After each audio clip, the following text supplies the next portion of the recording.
There we go. All right. Yeah. Well, in that case, John, thank you for taking the time to speak with me. Finally, we got it. We got it working. To give you a bit of context, I know I reached out to you. Broadly speaking, I'm a college student. I like talking to people. I like meeting people. I like having interesting conversations. And one thing I've been doing recently on campus is I'll do these quick 90-second interviews with different students, and that's something fun. But I also do want to have more long format, serious, interesting discussions. And I'm a UFC fan. I'm doing boxing right now. Hopefully, first fight in December, but I can't call myself a boxer yet. But I'm interested in the sport, and who better to interview than a UFC commentator? So, yeah, that's why I reached out. And I guess to start it off, could you just give me a bit of background on how you got into commentating and specifically the UFC? Because maybe 20 years ago this was not such a big thing as it was today. Yeah. All right. So quite a broad one. So I guess when in my early 20s, I suddenly grew this idea of wanting to be a TV host, TV presenter. Went after it for a little bit, didn't work out, so I kind of just parked it.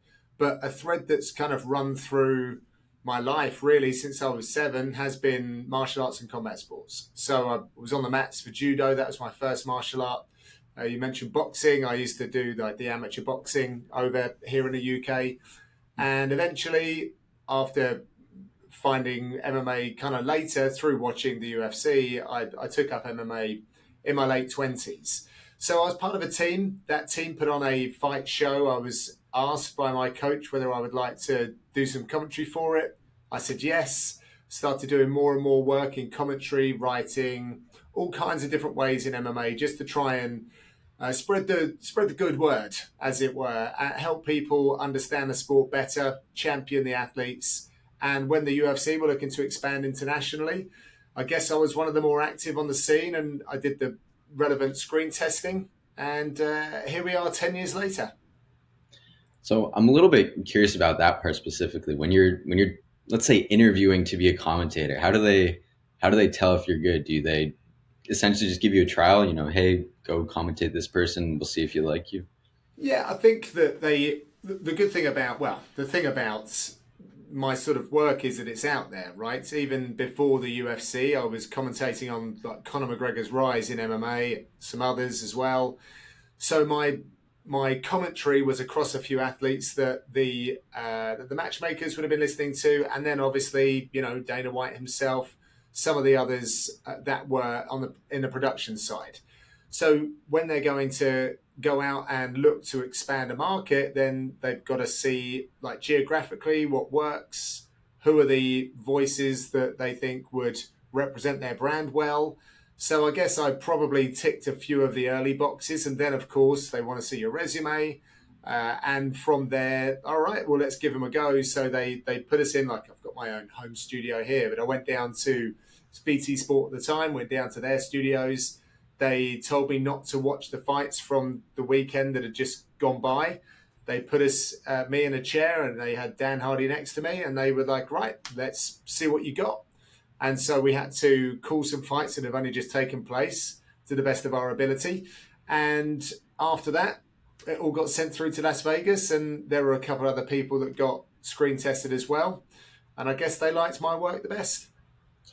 Do you think that would you say that most commentators have some sort of fighting background themselves? Not the guys that typically sit in my seats, but I feel like it's maybe one of my USPs because I think our sport is highly nuanced. It's there's a lot to it, particularly in the ground fighting, and I believe that my time on the mat just gives me a natural kind of like inquisitive nature about it. Like I'm genuinely interested in how someone does something because I'd like to be able to perform that myself. And having been through the stuff, I can. People might not want to hear it from me, but I know the right questions to ask to try and leverage the information from those that are sitting next to me. And also, I feel like this is maybe a slightly controversial thing to say, but true play by play is to call the plays. And Right. unless you know what the plays are, the moves, the positions, the techniques, then is that play by play? So Right. I'm I, that's a very cut and dried way of saying things, and there are many different ways to have a broadcast, and a lot of it's done in many different ways. But that is the old school play by play would be the lead commentator, and they would say the what's, and then that goes over to the why from the professionals. So yeah, I feel like it's really useful for me, and it keeps my mind sharp as well. I can see what's coming in a fight Yeah. sometimes. And yeah, I imagine it's certainly, you have to be able to, like you said, call the plays and have an understanding of what's going on. I'm curious though, you said that your background doing fighting helps you kind of have a sense of knowing what to actually ask the fighters. Can you elaborate a bit on what you mean by that? Yeah, you might see.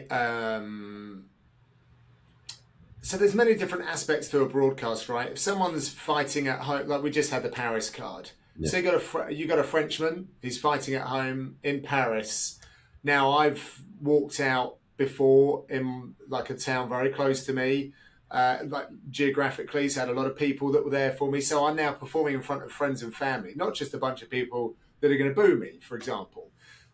What does that mean? How did it like I know how it made me feel, so what would that mean on a bigger stage? Is it the same? Is it amplified? Let's ask that question.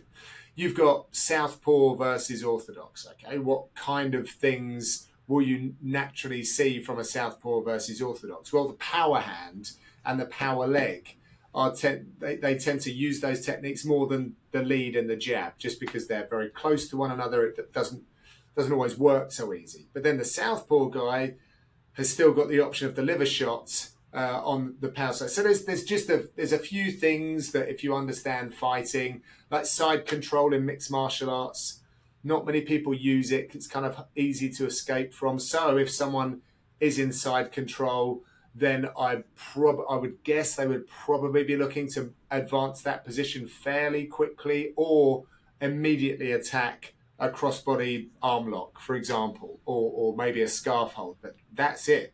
So knowing the basket of attacks that are available, sometimes I can lead in for what are they looking for here? What are they doing here? Not many people enjoy fighting out of side control. Like, why do you think they're in this Right. position?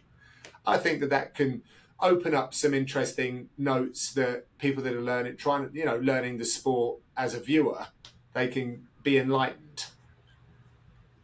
Would you say that sometimes you find that fighters are, because obviously after a match, there's it's very high tensions, a lot going through the head, especially if they lost. And you'll see in all sports in general, sometimes you have some athletes who are more receptive to doing interviews and others who maybe aren't.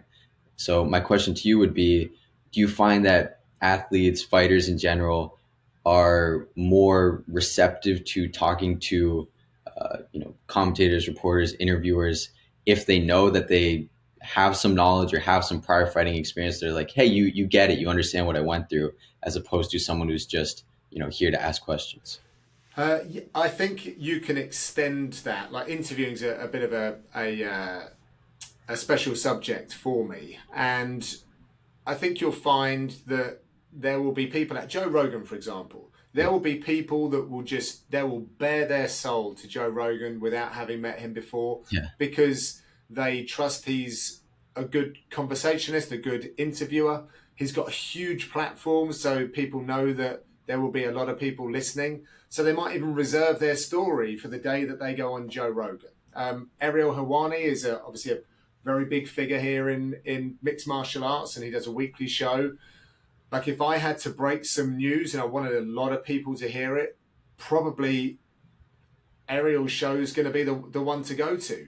Right. Failing that, personal relationships, your credibility within a sport, and that credibility can be garnered from people knowing that you understand what people have gone through, that you've been around and maybe you might not have intimate details of how it works specifically on the individual, but you have an empathy around something. So yeah, I think that it all helps. I would say that most of the people that I end up interviewing haven't a clue that I even, still enjoy training and practicing elements of mixed martial arts, on a weekly basis. But I think my job title and maybe the network that we're on affords me a certain luxury where they will open up, because sometimes they have to do it contractually. Sometimes they want to do it because they know that it's got a wide audience, and they've seen me around and they probably think, oh, this guy's, you know, got a decent pair of hands to be able to handle this situation. Right. On the flip side of that, have you ever had, I mean, I'm sure you have. So I guess the question is, what's the maybe worst that someone has either refused an interview or gotten mad at you or something like that after a match? Yeah, I mean, I've had many instances where things have like kind of shocked me a little bit. I think so. I do a lot of pre-fight stuff for the UFC, and there are just some people that don't want to do it. They would rather be somewhere else, so they'll sit in the chair, and I'll be trying to warm them up Yeah. and get them loose and get them talking, and they've just got no interest in being there. And there's one particular person who shall remain nameless who wouldn't really have known who I was either. So I think that didn't help the case, the cause. But it shouldn't really matter. I would Right. always like to give someone, like, to just, someone's only trying to do their job. So there was that.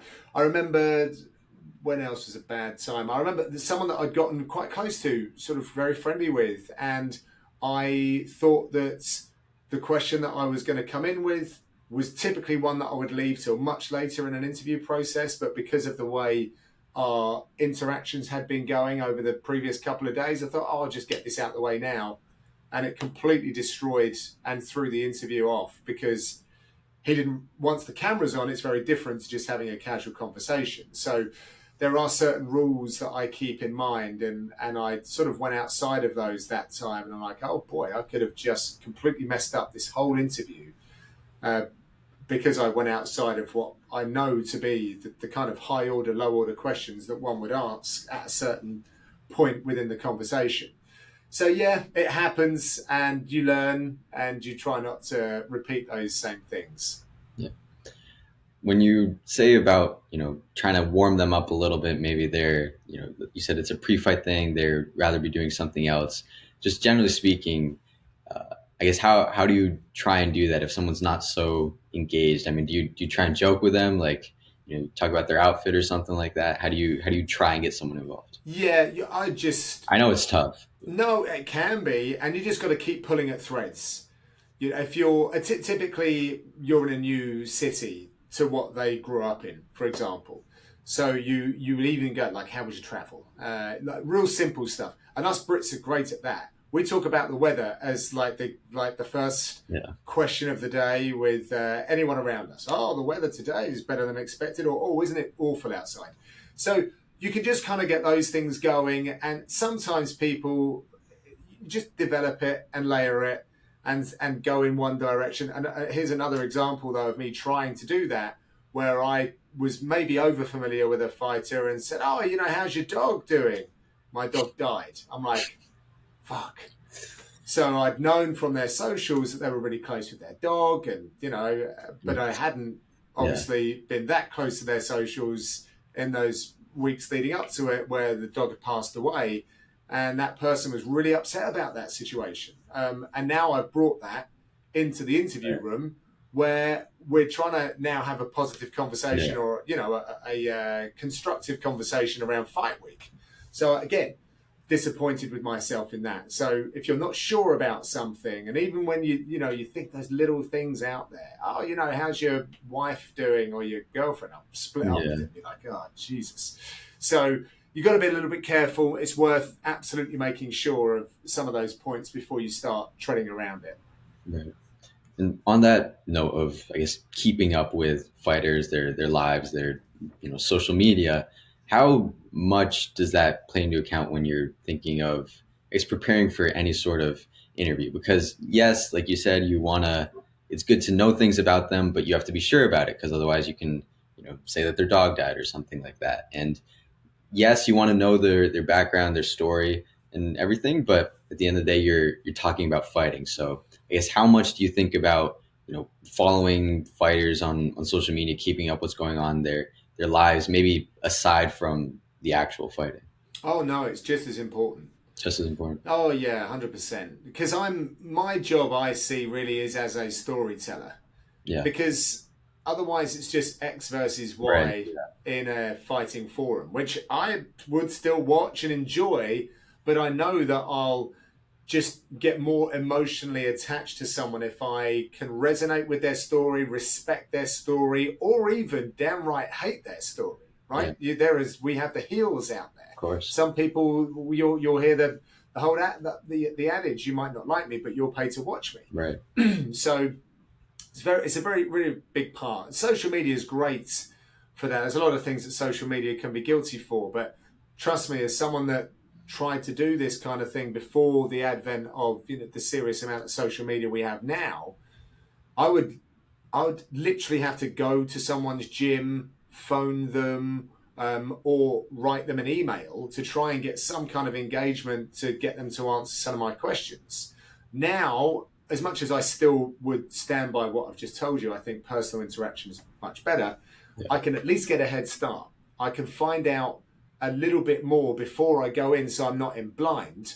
And that then gives me just a couple more platforms upon which I can step.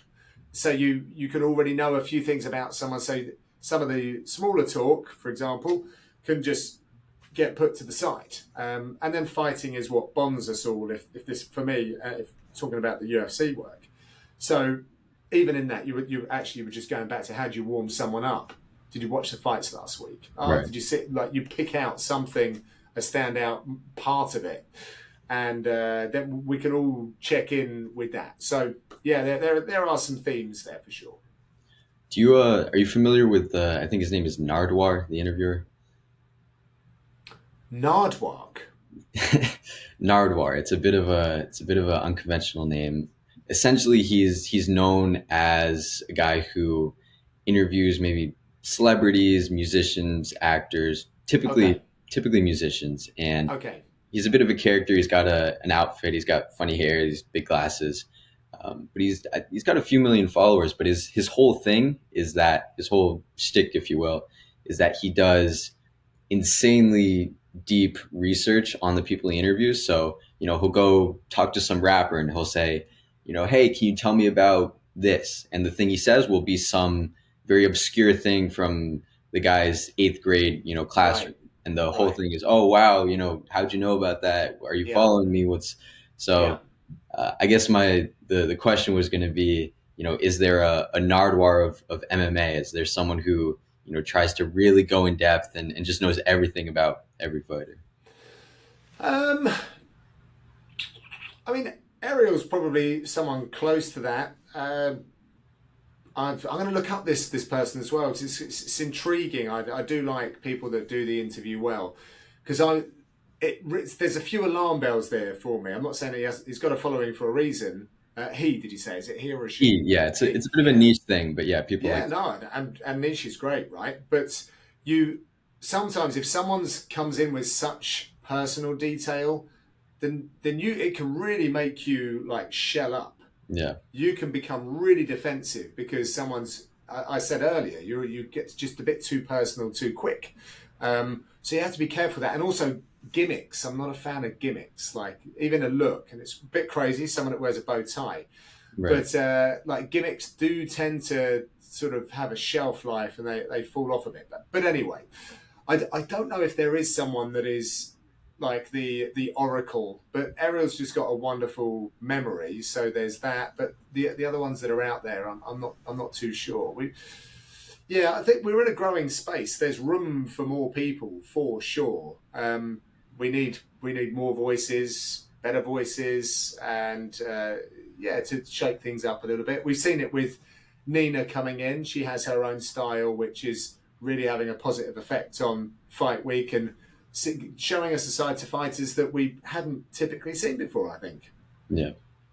Yeah, I think I should clarify the guy Nardwar.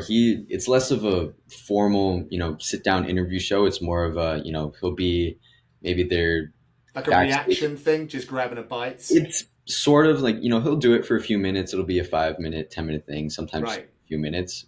But, he'll be standing, he'll catch them after a show. He'll be like, hey, Lil Uzi, can you tell me about this? And it'll be Right. something, and the goal is to get him to say, whoa, how do you know about that? Yeah. Sometimes they get a little bit, on edge because Yeah. it's like you said, it's such a personal. So maybe But not the best thing to do with fighters because right, but well, and the thing is, if he's just trying to get a reaction for maybe that's his whole shtick, right? It sounds like it is, so it's clearly working.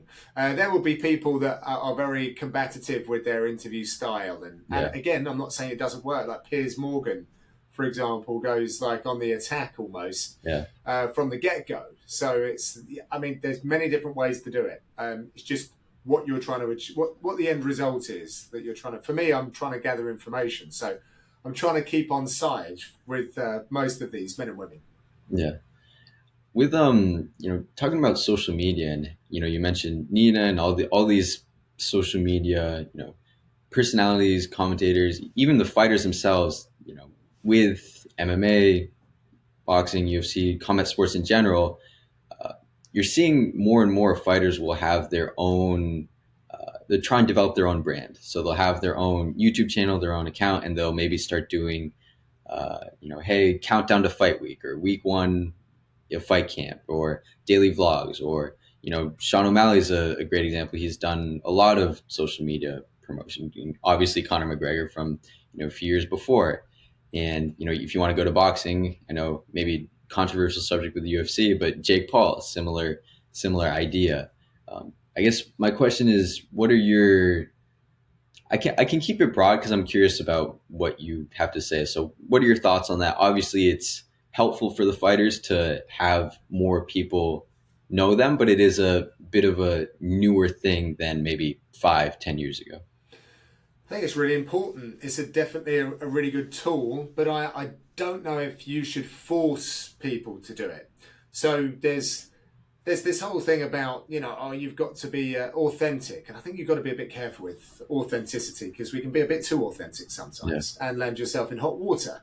But I think it's good for people if you want to build an audience, and I think if you're an athlete, largely to try and leverage commercial partnerships, etc., then you sort of need that. Also, you might want to develop the fan base not just for commercial partnerships, but you might want to engage with the fans. You might yeah, want to inspire or kind of open up different opportunities. So if people get to know you a little bit more and what you're all about, then they got a bit of a handle on you and they can determine whether they think it's worth their investment in time, or maybe even dollars and pounds if you've got to subscribe to these things to follow along. And so I think it's really positive. It obviously makes my job a lot easier when someone really engages with the social. Um, yeah, I enjoy it. There's obviously people use it in different ways. So yeah, you'll have critiques to some people's approaches, right. but largely yes. Why not? It's free, and if you have the time to do it, you will probably get some really good kickbacks from it in terms of growing an audience, engagement, and potentially some commercial partnerships. Yeah. With critiquing approaches, are there any certain personalities, fighters, characters who uh, maybe not name the person, but are there certain ways of, let's say, self promotion that you don't particularly like to see? Yeah, well, it's going to be hard to not name people Yeah, because it would be very. But I just, sometimes these things get really very personal and cross over certain lines and boundaries, which I just don't think is really that necessary. I really enjoyed like Chael Sonnen back in the day, yeah, and if maybe you're aware, or maybe it was a little bit before, but if you go back and listen to some of his trash talking, a lot of it was very very clever, a lot of storytelling, and so preposterous that you knew it was yeah, BS, but highly entertaining. And he's an incredible orator to the day, one of the finest people speaking on the sports, particularly the business side. So I really enjoyed that, the clever stuff. I don't yeah, like the nasty stuff, and I personally the really cheap stuff as well. yeah, Not really for me, but I understand we live in a world where everyone has a right to express themselves in whichever way they see fit. I just sometimes sit there and go, oh boy. Yeah. it's a real shame for me that they went there. Right. Is all I would say. Yeah, I think I generally agree, and I wasn't following him at the time, but of course, like you said, Chael is such a good talker. Let's say that a lot of clips have gone viral, so I've seen a decent amount of them, and I know he has his uh, currently has a show. I think he started a new one with I forget who, DC. with DC, yeah, and but he also had his own before where he was, uh, and I think he still does on his YouTube. Yeah, Where, he's got his own Bad yeah, Guy Inc. I think is yeah, his exactly. channel. Yeah, yeah. But before He's that, I had seen, just clips of him talking. I mean, there's the very famous one with the horse, and there's other things, the other ones like bus, the that. carrot and the bus. Yeah, Is that the one you exactly. mean? Yeah. But that's funny because it's so ridiculous, but It's it's so it's very offensive, but it's it is. also very ridiculous that you kind of know what he's Yeah, getting at here. he's not being malicious. He is, and there's a bit of I don't want to say a lot of thinking to it. Like it's a huge thing, but it's not like a crude remark. It's like a funny way It of was putting it. one of the ones that walked the line. Whereas there's another little spiel that he had about wherever he grew up in. Oh my god, I'm forgetting where it Oh, is now. the Oregon, but the Oregon, computers, Portland. yeah, Yeah, where he's kind of saying, you don't know how difficult it was for me growing up when my friend got a BMW yeah, for their first car, and my dad, we only had cleaners like once a week.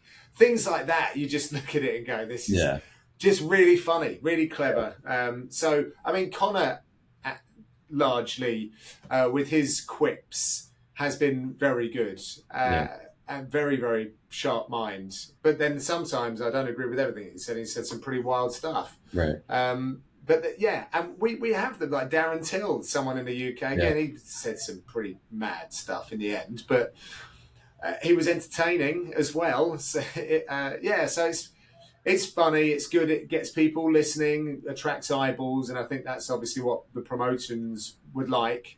Just for me, as someone in the community, sometimes when it goes a certain way, I'm like, oh boy, I'd rather yeah, I hadn't heard that.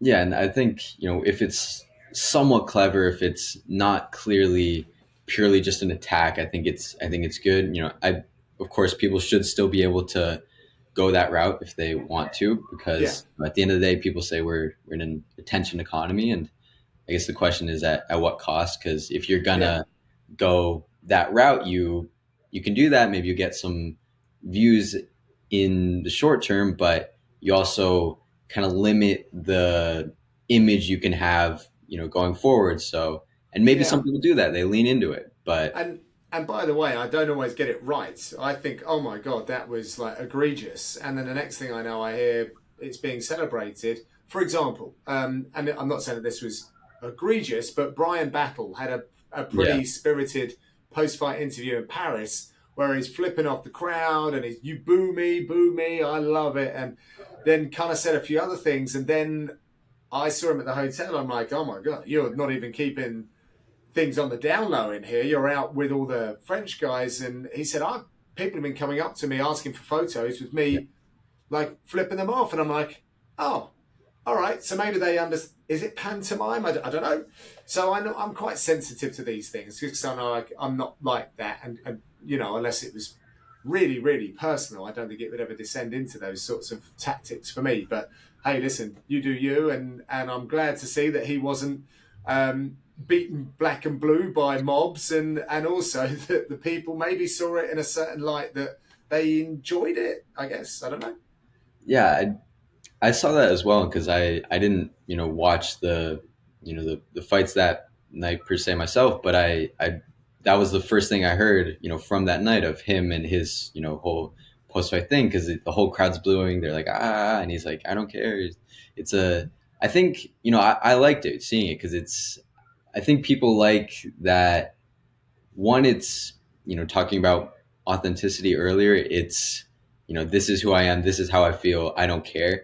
And also there's something to be said about, like, if you win, if you do well, you can kind of not get away with saying things, but as long as you're backing things up, you can have a certain character, Oh, and personality. by the way, like People, when he walked into that arena, they were yeah, giving him hell. exactly, So he is now. the man in the arena. Like Yeah, literally, there's that whole right. sort of poem about it. But and like, yeah, Yeah, speak back to them for sure. I'm exactly. not saying that he shouldn't have done that. No, I know.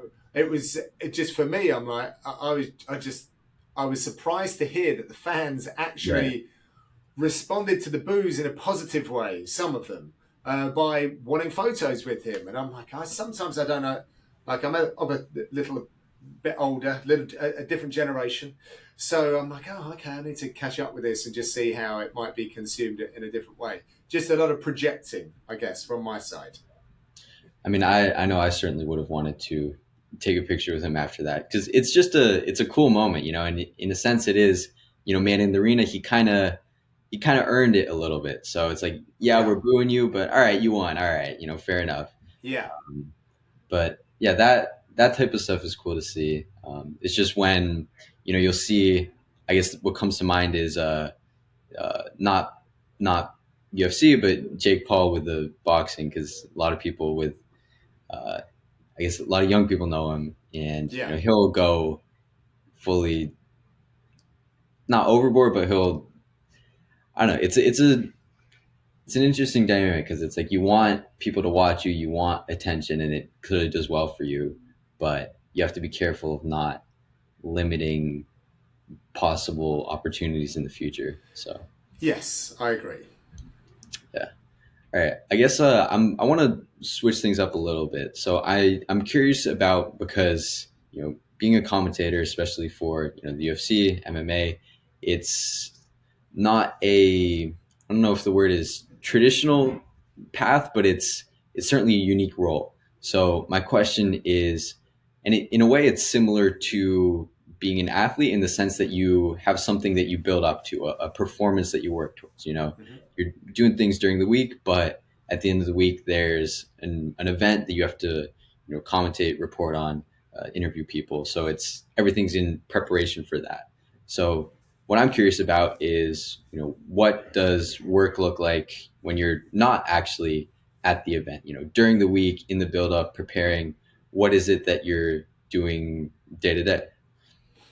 Of a specific fight week, or when I haven't got a fight week and I'm just at home. I guess both.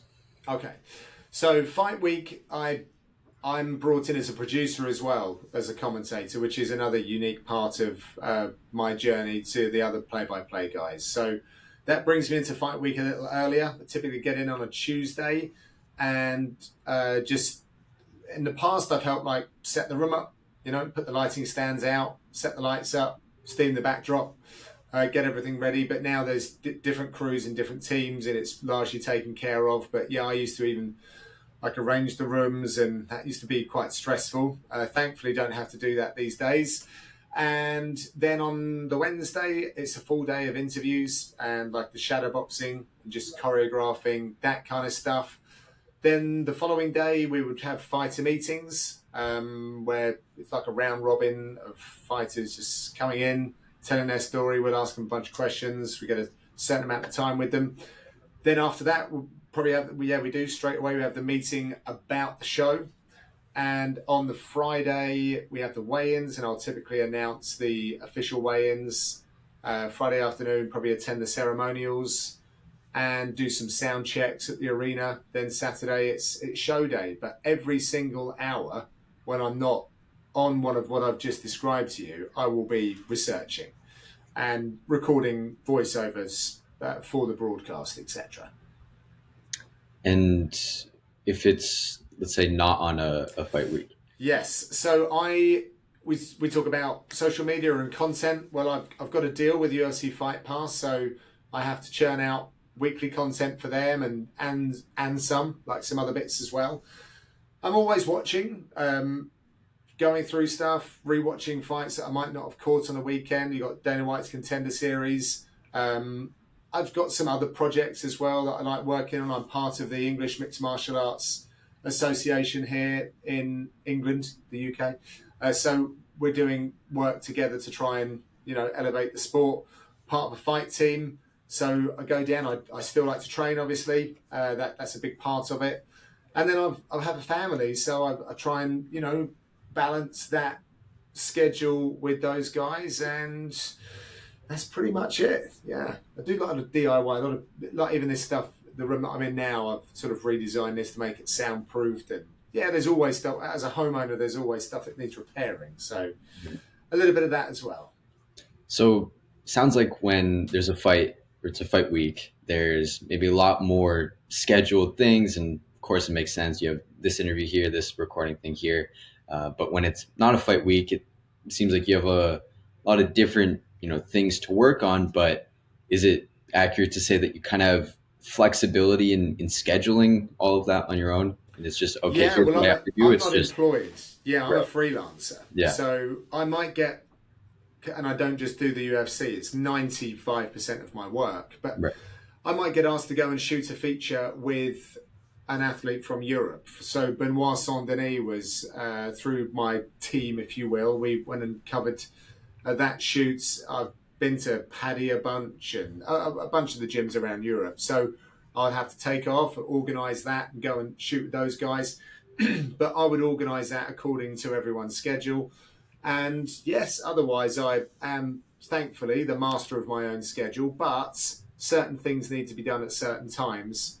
And you just gotta churn that work out. And I actually still sort of work better to that. When people give me things that are needed on a certain time and date, I'll definitely just attack those first before I start looking at any of my own projects. Is how do you in general structure your work, given that you have, like you said, you're the master of your own time, you have a lot of different projects, you can, unless there's a strict deadline, pick when and how much and how to work on something. So I guess how do you organize all the things you have to do? Yeah, I guess like if there's a pie chart between like work, family, and then like John time, which would include training. So if it's really close to, if it's the week before a fight, then I'm afraid that pie chart looks very much in favour of the work that's coming, like the week that's coming up. So it's just prepare, prepare, prepare. I'll still try and get involved with taking my daughter to school and picking her up, but that cools down a bit just because I'm trying to get as much done as I possibly can. And then when I haven't got a fight week, then if there's nothing else like a shoot planned, then that goes all the way back out the other way, and I'll train more. I'll try and do some stuff like I went on a daddy-daughter date last night. My daughter's only 6 years old, so that was very cool. Don't get to do that as much. And actually, my time is freeing up a lot more. Like the first 7 8 months of this year was pretty wild. Very positive from a business side, not so positive from a family side because I was traveling so much. And so now I've got to try and replenish the buckets, if you will. But I've also got some trips and some documentaries that I'd like to make, which I'm going to use this time to get those off the ground. Why were the first 7 8 months so busy? Just the UFC, just calling me up, just giving me more opportunities than I'd had before. And yeah, they were long trips, going out stateside. I think I did 10 times in Vegas this year. And then I've been to a few other destinations as well in the Middle East and Europe. So, yeah, it's been pretty hectic, but I've only got a few shows, or two. Yeah, I've only got two live events left for the UFC this year. So that means that my time is, I will have to be a little bit more strict with my time because it could very easily just be spent doom scrolling. Yeah. Um, so, yes, I'll be cognizant of that. What are the two live events? I am going out to Abu Dhabi for 308 and then Macau for a fight night out in China. Nice, cool. So I guess I'm kind of curious about. Well, I guess first I have to ask. So it just popped in my head. So Las Vegas, you said 10 times in the past year. Do you get sick of it a little bit or no? No, I don't know. I don't think I do because I'm so lucky to be in this position. Admittedly, sometimes it's really tiring and I get a little worried about my performance and my health. But when I'm there, there's no place that I'd rather be, particularly on fight nights. And it's cool. It's really cool. I'm from a small town in the suburbs of London. So, I'm 30 minutes out of the centre of London. And I get to travel across the world to go and talk about fights. So but you have to check in with yourself sometimes, even when you jet lagged or whatever it might be, and go, you get to do this, and so yeah, I don't have a problem with it. I enjoy it. It gives me more opportunities to do different things. Vegas, yes, I've been 10 times, but I've stayed in probably 3 or 4 different properties in that time. They all offer something different. I don't get to do a lot of traveling around and socializing when I'm there, but I might get to eat at a different restaurant and see the mountains through different seasons, which I really enjoy. Like Red Rock's beautiful, Mount Charleston.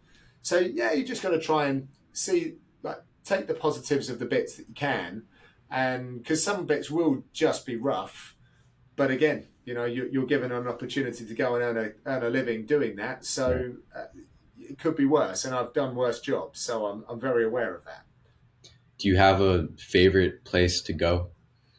In Vegas, I guess in the I world, meant it would it to would be Sydney. commentate. Yeah, Sydney, Australia. Sydney. That's my favourite place to travel to. Um, to commentate in the building, I mean, Paris is pretty epic, man. I won't lie. Paris and London are real standout destinations in terms of the atmosphere that is created. I'm lucky that I've had some of these like really big kind of international shows because I feel like the fans show out. Yeah. So those two are really big. But I am in love with Sydney. I think it's a beautiful city. So with I think you mentioned that you'll have a bit more. You have two more live events for the rest of this year, but then you'll have a bit more flexibility to work on some other projects, some other things. I think you mentioned a documentary. I guess what are some of the things that you are looking forward to working on, or are currently in the works, or is what are you planning on doing for the next few Yeah. months? So we've got I'm going to be doing some stuff around Dana White's Contender Series. We're doing a wrap up show for that. But my personal things, I've got a documentary that's going to be kind of UK MMA centric. I won't I'll tease that as just as much as that. I'll be sitting down with more coaches, like one to one.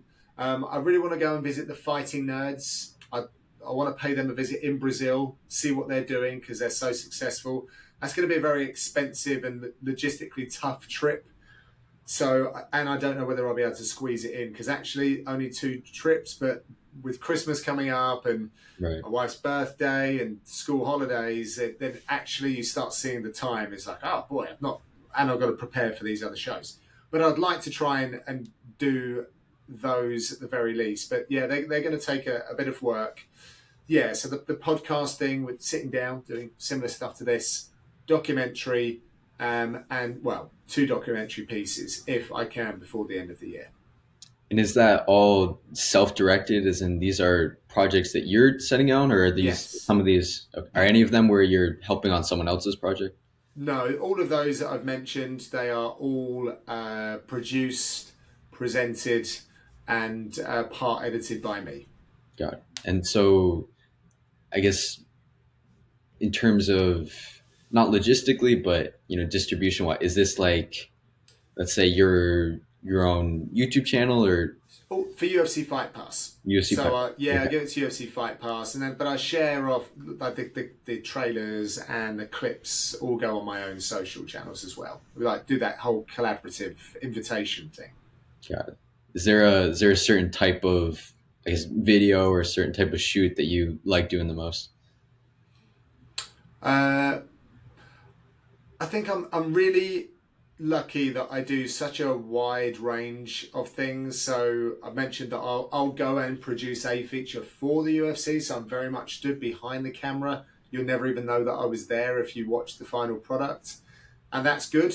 And then there are other times when I'm literally front and center with the athletes, and I enjoy that as well because you're kind of sharing in something and going on a bit of a journey together with the person that you're on camera with. So that's pretty special, especially when you uncover something really lovely, whichever way it might be. So that's good. And then the podcast thing again, you're sitting down and you're getting to really understand someone and connect with them hopefully on a deeper level. So I enjoy all of it. I really do, and that's why I like doing the producing work, like doing the voiceover work. I'll be a backstage reporter, the desk host, and the play-by-play. And not everyone does that, wants to do that, but I'm happy to put my hand in the air, and I think it makes me a better broadcaster, makes me more well-rounded, and maybe a bit more employable. Is there any of it that you don't like? I mean, there's that I like the least. I'd like to think I don't do many things that I really don't like. I Yeah. find the backstage reporter role pretty challenging. Those rips to camera where you got the fighters walking past or you're stood on the octagon. There's no script, there's no teleprompter, so you have to memorize everything. That's very much a skill in itself, and if you're not used to doing it, which I'm not, then it's harder to commit these things to memory and get in those kind of rhythms because everything's about reps largely. So I do get sleepless nights over those, but I think I've only done it 2 or 3 times this year. So yeah, that's the one that I probably have the cold sweats over more than the others. Is that, sleepless nights? I mean, you have a decent amount of experience doing this. I guess I'm curious, is that still really the case? Are there events where you maybe and it's obviously going to be nothing like a fight, but is there ever a time where you're nervously anticipating something or, oh, I got to Every do this? every single event, All of it. every single Yeah. event. I'm naturally a nervous person, and I think it comes from just wanting to do the very best. Right. And sometimes you were saying about the traveling, do you hate it? And I genuinely don't, but I will sit there sometimes and go, how are you going to get the best out of yourself when you've had to travel on a 10-hour flight and then you didn't sleep the night before because there were some noisy neighbors and I've only had a few hours sleep. Then I'll get in my own head and be like, shit, I haven't got the energy to do this. Like, how am I going to do this? Yeah. So things can happen. Of course they will. I've been doing it a long time now. Not everything is perfect. And I have this whole motto about being set up for success. You've got to do your best to set yourself up for success. And also the people that you're working with have to respect that as well. Try and give you the best possible platform and support system upon which you can do a good job. So yeah, I sometimes something will happen. Plane will get delayed by a few hours, and I'll be like, oh boy, what is the knock-on effect, and will that affect my performance? And then that just gets the butterflies going. And yeah, some going in live events with big crowds as opposed to the apex, that I'll always find something to get a little bit anxious about. And how does that compare to, let's say, nerves for preparing for a fight? They are different because yeah, they are different, and it's been such a long time since I've had like a fist fight. It really has. I've got must be the best part of 13 years ago, I think, something like that, when I had like an amateur MMA fight. And since then, I've only done sort of grappling competitions, and no disrespect to the grapplers, but it's not like a fight. Yeah, it's something. It's a grappling contest. Yeah, you can get, and I should also say the rule sets that I'm competing under, I'm not going to like lose my ACL. So the worst thing is I get tapped out, might get a broken arm, but I'll probably hopefully tap before then. So yeah, the nerves aren't quite the same. Yeah, the body can only feel certain things a certain number of ways at the same time. What I mean by that, fight or flight, were quite simple when you drill down. There aren't many different things. So like the anxiety that you get will still be the same kind of feelings. The problem that I have when you have anxiety in my position as a broadcaster is you can't run it off. Right. Whereas in a fight, you can shake it off, hopefully, unless you get caught cold. Still do a lot, like I did some triathlon stuff, and those things, you get nervous, but when you get into a rhythm, then a lot of that stuff goes away. When you're just talking and just sat there nervous, then it's hard to always like shake it off because you've just got this energy inside your body and you're just talking. You're not running on the spot. It's not the same kind of release of that energy in your body. So I've found that quite sometimes can be quite overwhelming because we get really like fired up in that booth, Yeah. and when you got some nervous or some things go wrong, then it can bring you up right up here, and you're like, oh boy, like it's going to tip over the edge. But thankfully, it hasn't happened in like plus 15 years. Yeah. Would you say that with, I guess, all the overwhelming emotions, all the things that go with being in that moment, would you say that it's more the case that it's there, it's you feel it, but it doesn't really matter. You do your own thing, and in spite of it, or would you say that you have certain things that you have to do or ways to get yourself ready to perform? A bit of both. I think there'll always be techniques that I'll use. Breath work is a really, really powerful tool. I wasn't sure, like meditation, I've dipped in and out of meditation for a long time, but breath work, I've noticed like physiological changes in my body when you perform a certain way. With my job as a commentator, you are sometimes in a position where you're almost hyperventilating with your speech. And if you, like me, don't have the most powerful voice, you use a lot of air, you use a lot of moisture. So you're drinking really fast, you're taking little breaths because you're losing your voice so much. So you learn, thankfully, I've learned how to trust certain things and use breath work to try and calm that nervous system by working a certain way. So that I think has definitely helped. So I use that. I take a stress ball type thing to the broadcast all the time because I'm moving around.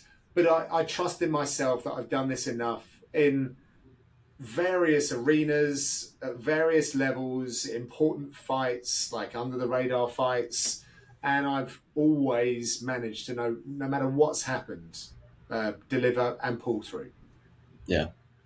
And yeah, like with anything, the more you do it, the more confident you're going to feel, and you're going to, I've done this before. I've done something Yeah, like this, and yeah, I guess exactly that. similar to that.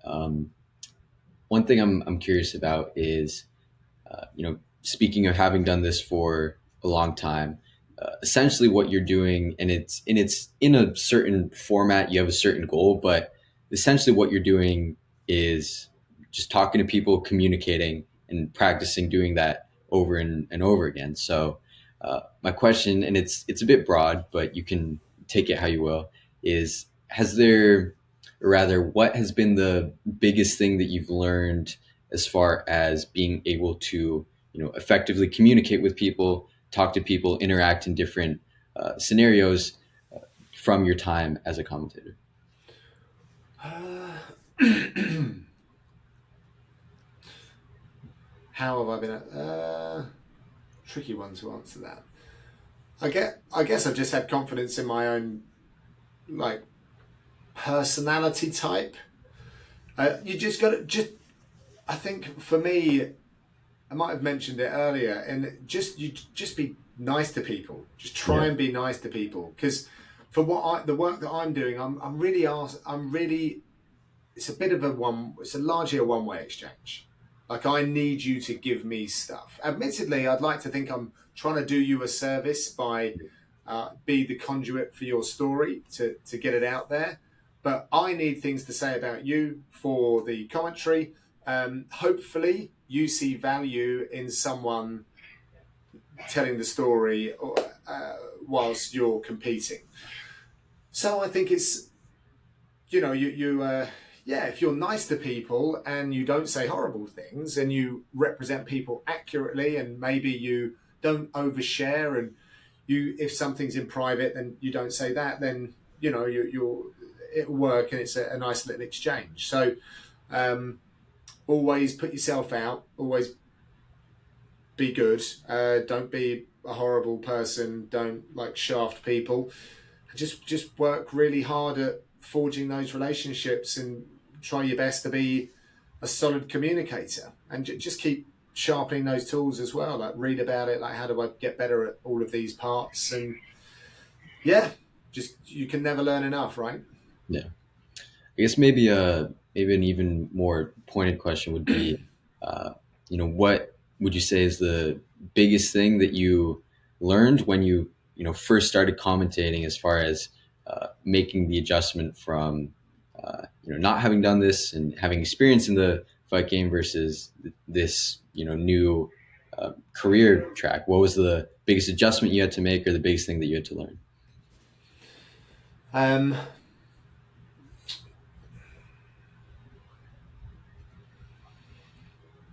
I think pacing is something that has come to mind. Especially with the UFC, there's a lot more energy. Maybe some fewer fights. I think on like the amateur scene, might have been commentating on a 20 fight strong card, but it's nowhere near the level of the UFC where you're going wall to wall with stuff. So that's definitely like pacing. Don't like completely spend your load in the first fight. You gotta like ease yourself into it and know your range. This is quite like a technical thing, but the ability to be able to continue to communicate and commentate while other people are talking in your ear. The more complicated the broadcast, the more your producers and directors need to talk to you, and so they're going to be in your ear at a time when you're saying something, and you will need to understand what they're saying, so that you can then carry on with the broadcast. So that's certainly been another thing as well. But I think also, this is so funny because I'm being very wordy now, but you got to be able to say, like, really distill things down. You haven't got a lot of time to make your point, and I think I've had to try and get better at that. And it doesn't come naturally. I'm like a long form guy generally, but it's not just because of people's attention now and what people report, but to be an effective communicator, you take a bunch of stuff and then you just get rid of all the shit and just be left with the gold. Yeah. All killer, no filler. And you got to try and find a way to get to that, especially in a fight where it could go 15 minutes, but it might be 15 seconds. And, you got to try and make your points quickly so that you don't get caught in a situation where you're down the rabbit hole on a story and then someone throws a head kick and it's done. Happens all the time. Can't account for it, but you can limit the amount of time that happens to you by just being a bit more economical and sharper with the way that you communicate. As far as the producers being in your ear, so to speak, what are the types of things that they'll be saying? Because I mean, I'm trying to imagine it. I'm focusing on something, I'm commentating, and then all of a sudden, someone's just talking in my ear. If it's like a quick word, maybe you can ignore it. But I guess, what is it that they'll be saying to you? A lot of them are counts, so they're counting you to break. Okay. Then they might be telling you what feature is coming up that you've got to throw to. They might be telling you that it's time. They want you to direct the conversation in a certain way to one of your commentators. They might say there's a replay coming up showing the clash of heads. Just things like that. Just things like that, because they're about to show something on the screen and they're just trying to let you know what's coming up, and just some other notes, some timekeeping stuff. But sometimes if they say the wrong thing at the wrong time and it sort of almost weaves with what you're saying, it can really throw you off. Your brain just kind of gets a bit scrambled for a second. It's very bizarre. Lots of counts mostly. Has the kind of a broader, going off that, like, role of a commentator, has that changed a lot in the last, I guess, since the UFC has been around, let's say, because it's a sort of newer sport. You compare it to, soccer or football, and especially the organization. I guess, how has the organization, or even the role of a commentator changed in the last maybe 10, 15, 20 years? Um, I don't know if it has. I think they're all pretty. I think we maintain a lot of the same sports broadcasting principles. I think the difference with our sport is that the fan base really enjoys like understanding everyone. Yeah. Like, you'll go around and have a look at, certainly in the UK, have a look at the social media presence or the public profile of a football commentator. Not particularly big. No one's really interested, I don't think. But for some reason in MMA, like Anik's got, I don't know, 250,000 followers on Instagram. Like people really want to know more and more about him. Now, also, I think we all have our own like podcasts and other things that we do. So perhaps that is one reason why that's present. But still, to the day, I look in other mainstream sports and I look at other sportscasters, and they just don't seem to have the kind of following that we do. I'm not saying that I have a big one, but even mine seems to trump theirs by some way. So yeah, it's quite interesting. I think the fans are just really, really into their MMA and everything and everyone around it. Yeah. Do you think that's going to keep up? I mean, where do you see the UFC MMA going in the next 5, 10 years? Yeah, I think. Well, I've seen vast changes on a regional level with new promotions coming through, having success, giving more opportunities to fighters.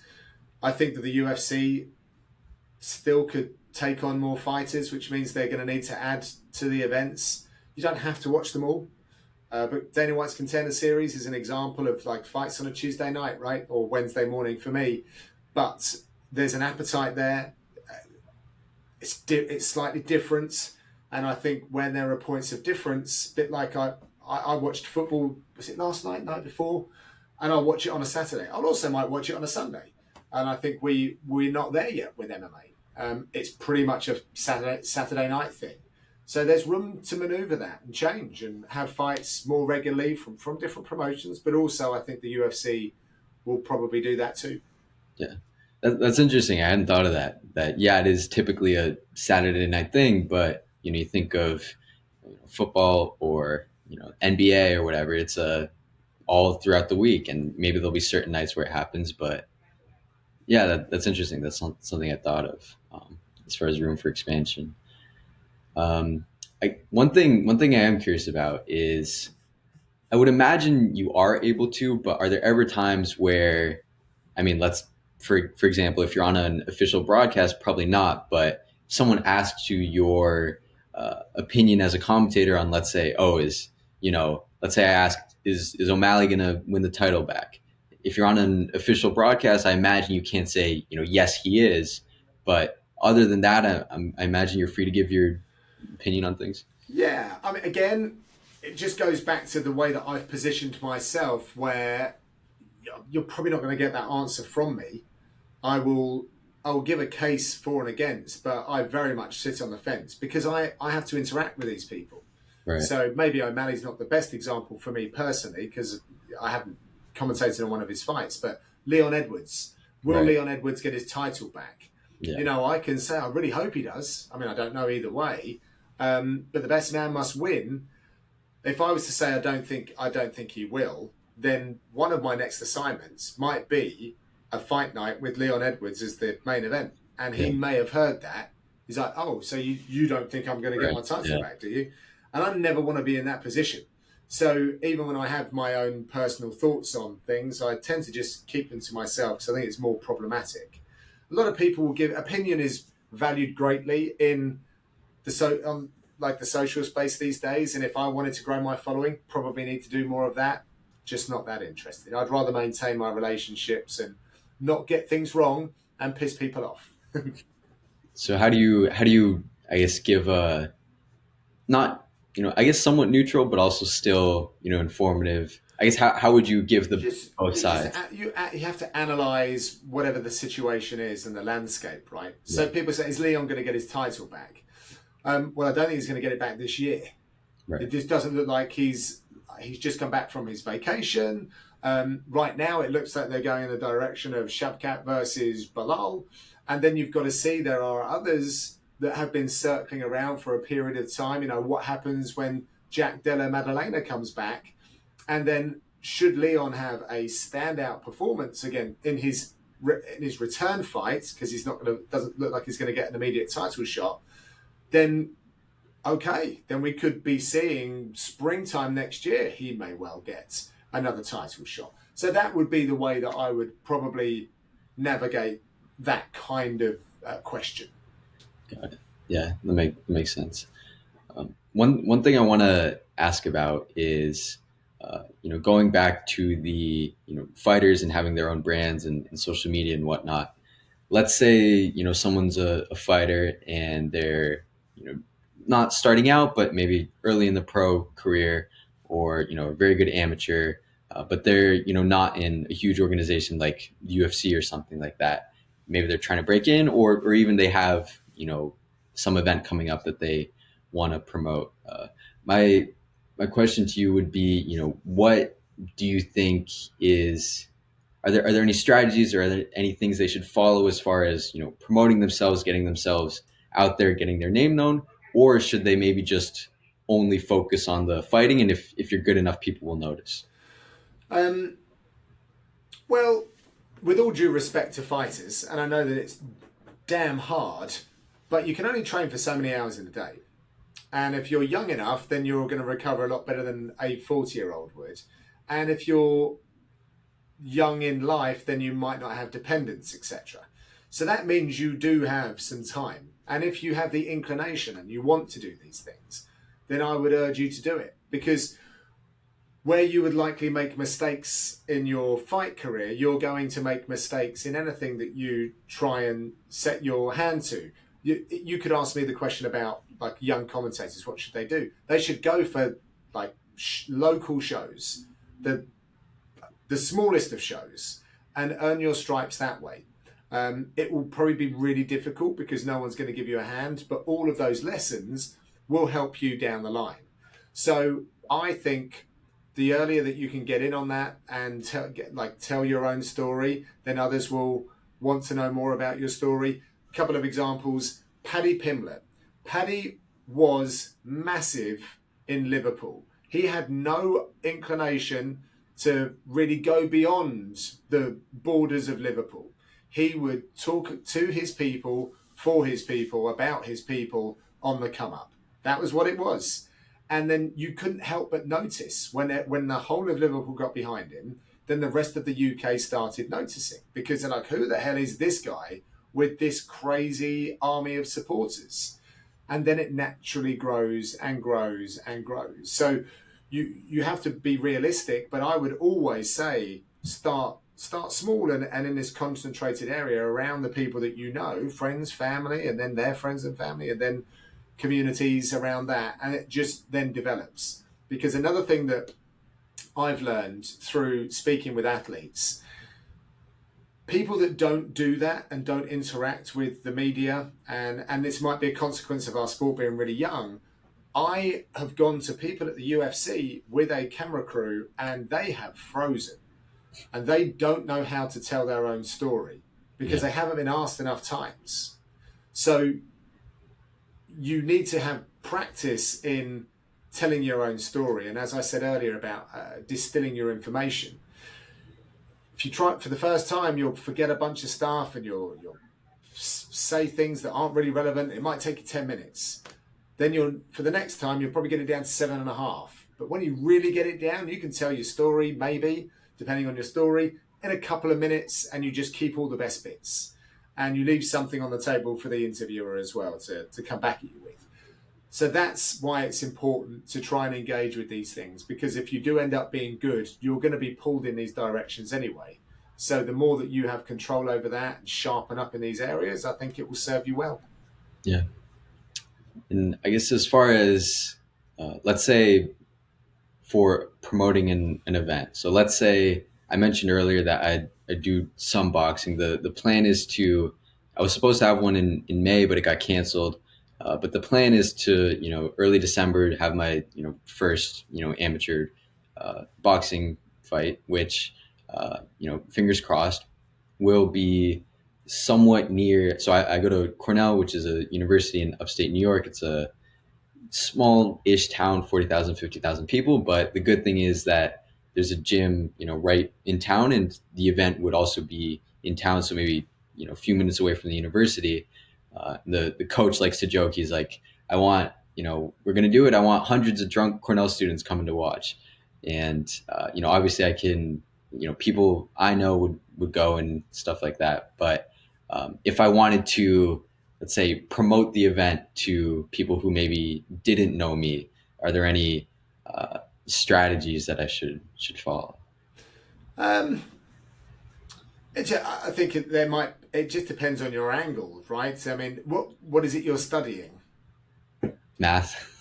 Right. And but why would you want to do this? So Yeah. you could literally, if you were going to put this out on the socials, you know, mathematician wants to know what it's like to get punched in the face. You know, Yeah. something like that. There have been guys from like the media side in fight sports. They'll say, right, I'm going to take a fight. I'm going to take a fight. I'm crossing over the line. And then Yeah. people are like, well, that's interesting. Or follow my journey to my very first fight. I Right. am such and such.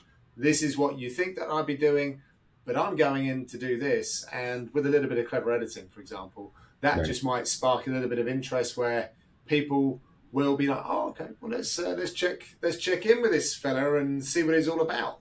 And then if there's some training footage and you're documenting your way to it, then it just builds a little bit of anticipation.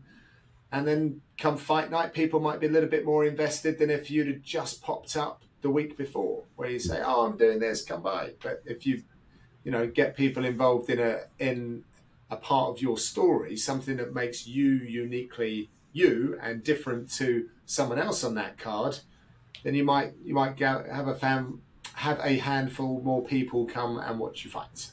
Yeah. That's what I was sort of trying to do with the one in May. I was like doing a, just on Instagram, a countdown, like, oh, 70 days until I, win my first boxing fight. And I would do like, just like little clips and whatnot. And, some people were like, hey, when's the boxing fight? Stuff like that. And I'm like, oh, I got canceled, which, but, once, thing is, it has to get confirmed, because what happened in May is we had all the judges, they said they were going to do it. Right. But then they went to do some other like national USA boxing event. Um, Basically, like they were going to do it and then they didn't, so it didn't happen. But yeah, I guess. Well, you did some fighting, so I guess what I forget, was it, you said judo and MMA, Uh, Judo, karate, boxing, then MMA, and then grappling. Yeah, and I imagine some amateur fights in each. yeah. But I What never was? was really interested in. I think I had like it wasn't really a big deal, and that social media wasn't around, and the pressures were a little bit different. So actually, I wasn't sure whether I wanted lots of people there to see me Yeah. win or lose. But I remember one of the fights I sold. Like it was a black tie occasion, so we sold a table and my girlfriend at the time, I had her parents there. My uncle used to box. He was there. My next door neighbour used to box. He was there with his wife, my dad, and then like a couple of my best friends. So I just had it like that. Then we got the video with the win, and then you show everyone Right. your wonderful work that way. But yeah, it just depends what you're trying to do. I never got money on tickets, I don't think. I know that's a big way for promoters to try and get more bums on seats. They'll turn around to the fighters and say, "Oh, I'll give you $5 on every ticket that you sell." So now you're more encouraged to do that. But it was amateur stuff. It wasn't for money, so it wasn't necessarily anything that I was particularly concerned about. Yeah. Was there? I guess a good question for me to ask was: is there anything that you wish you had remembered or done differently going into your first, let's say, boxing fight?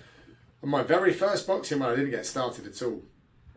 I was just didn't get started. Just nerves. Just got caught cold. Came alive in the third round and lost the first two rounds. Probably I can't remember, but won the third. And I was like, shit, time's up. So just things like that. But you got to get through it. And then the only other thing I would say is when you're healthy, just compete. Because I've now been a victim of not competing nearly as much as what I would have liked to have done, and then other things just get in the way, injuries and life and career and what have you. So when you can, just give it a go. Don't get in your own way and overthink it. Just all experience is good experience, and don't focus on the results so much as the journey. Yeah. If it ends up happening and it's like a 2 minute clip or something, can we get like a 1 minute commentary on the? Let's see what we can do. All right. Well, I don't want to take too much of your time. I want to thank you for speaking with me. It was No very worries. interesting to hear about both life as a commentator, but also some of your fighting experiences and just being in the fight game, working with the UFC in general. And I know we had a bit of a hiccup at the start, but yeah, it was great speaking with you. All good. Yep. Glad it was informative. Thanks for having me on. For sure. All right. Well, thank you, and maybe I'll be sending you a message in December. Yeah, good luck with it. Good luck with the training, first and foremost. Train Yes. safe and just, get yourself to the start line first. Yeah. All right. Thank you. Nice one. All the best.